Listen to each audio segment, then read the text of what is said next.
a été utilisé sur le territoire de l'Ukraine. Les objectifs fixés ont été atteints.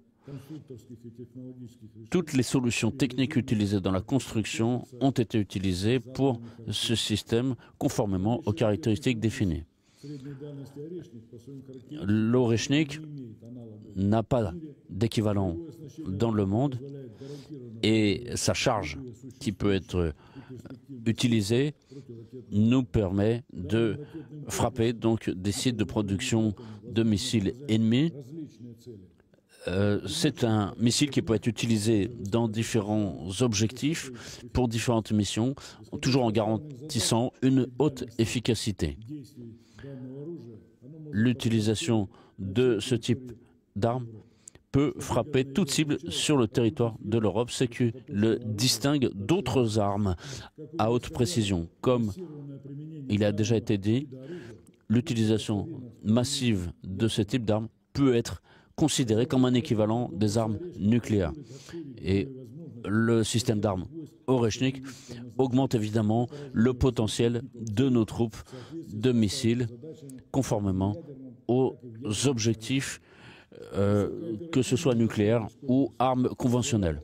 Cela nous permet à très court terme de reconfigurer et de réorienter ce type d'armes et le résultat des essais montre que nous pouvons adopter ce type d'armes et continuer à augmenter les caractéristiques techniques et la puissance de feu.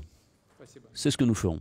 Je vous remercie. Le président russe Vladimir Poutine, lors de son Conseil de sécurité, a détaillé les capacités de son nouveau missile Oreshnik, qualifié d'arme révolutionnaire sans équivalent mondial.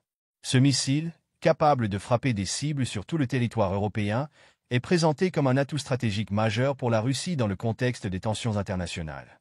Ce qui distingue ce système d'armes, selon les déclarations, c'est son potentiel à être utilisé pour des frappes conventionnelles ou à des fins nucléaires, tout en garantissant une précision exceptionnelle.